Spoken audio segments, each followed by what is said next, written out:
I'm overtired, so it's gonna be a weird one today.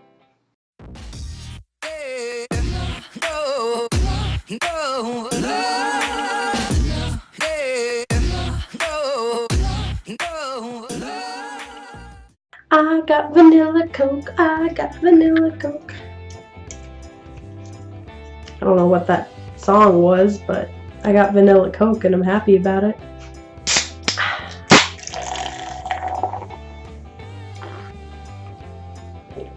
Hello, roses. Yeah, I know how to say it in English. Oh, I hit the wrong button. 你好，玫瑰。 Ni hao, mei gui. Is that right? Ni hao, mei gui. Listen, I'm trying to say hello roses in some new ways, and this is, I don't know. Give me a better idea. Recently, I've been thinking about ways to better explain depression to a person that doesn't have it, and I think that the best approach is probably to break down different aspects of it and explain them individually. There's a whole lot of layers that make up depression, and while it makes sense to a person who has it, when you throw all that information at someone who doesn't, it really doesn't make much sense at all. When I was a kid, I had a bad habit of trying out new hobbies and then giving up on them once I realized how much work really had to go into them. Skating, sewing, karate, dance lessons, all these things I would stick with for a couple months to maybe a couple years at most. I'd forget about one hobby and then I'd move right on to the next. Anybody watching this video is probably sitting there right now saying, yeah, I've done that a couple times. If you don't have depression, this next part is going to get a little bit confusing for you to understand, so I'm going to try my very best to clarify it for you. But before we continue, I feel like I can't stress enough that these things were just hobbies, and it's very normal for a person to bounce back and forth between hobbies. Some activities that I've always loved include drawing, writing, and photography. Writing especially. I even spent 4 years writing a book. That you never did anything with. But we'll come back to that. The difference between these 3 activities and the other ones is that these weren't just hobbies for me, they were passions. I encourage you to take note of the past tense that I just used because that's going to be important for later.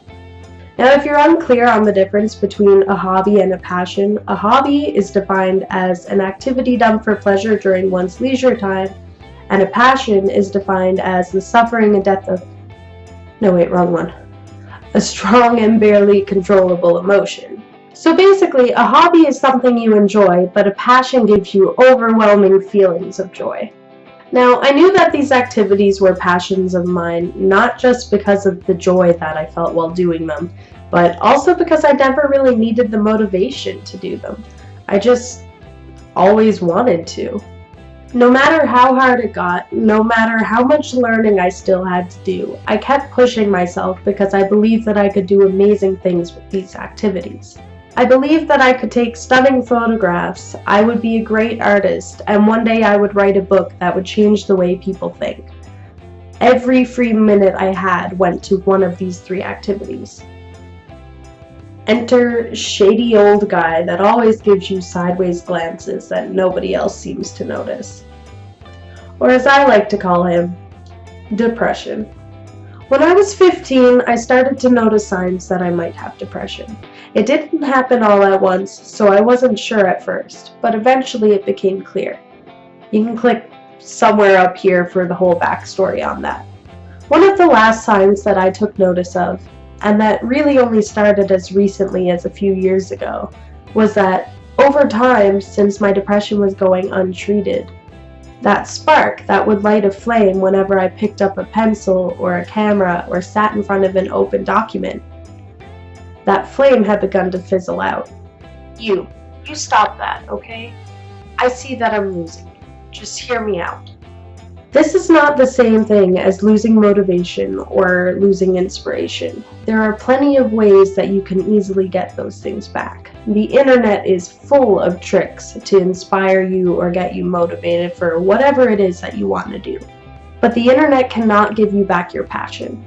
Think of passion like your favorite food. Whatever it is, just think about how you feel when you eat it.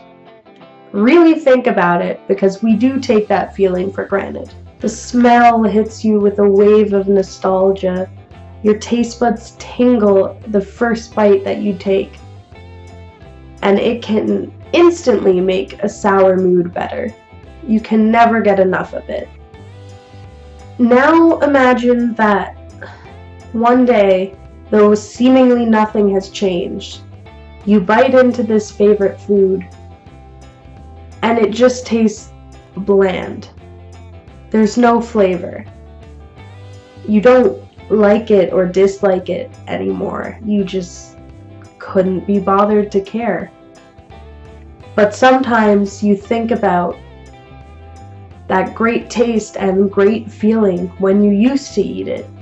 So occasionally you'll order it again, but you still just get that bland disappointment. If this explaining depression thing does become a series, you can expect a lot of food metaphors.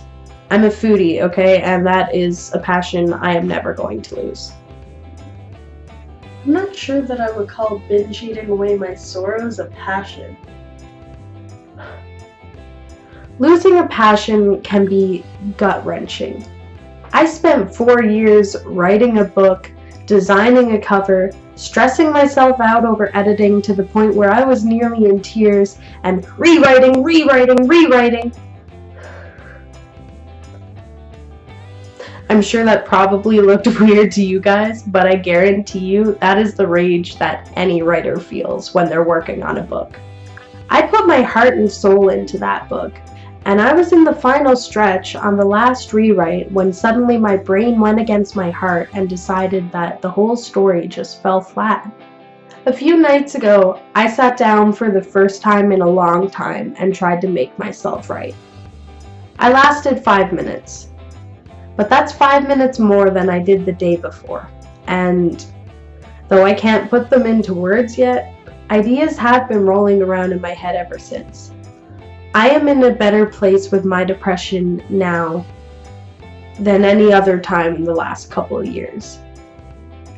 I have thought more about writing again now than I have in the last couple of years. I'd be lying if I said I didn't think there was a correlation there.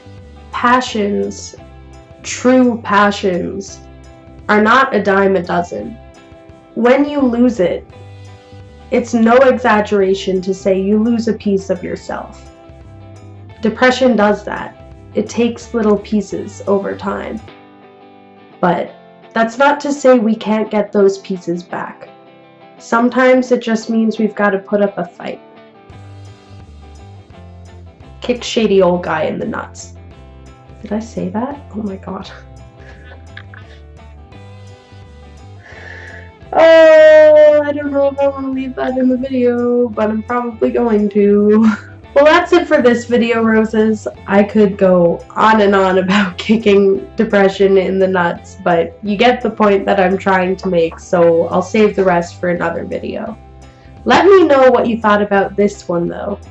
Obviously, I only covered a very small piece of depression, and it's a piece that not everybody may experience. But let me know if you guys think this is a good way to go about trying to explain depression to people. Maybe I'll make it a series. Explaining depression, one aspect at a time. I won't call it that. That is a stupid title. If you liked this video, don't forget to like, comment, share, and subscribe, and I'll see you guys sometime next week. Bye!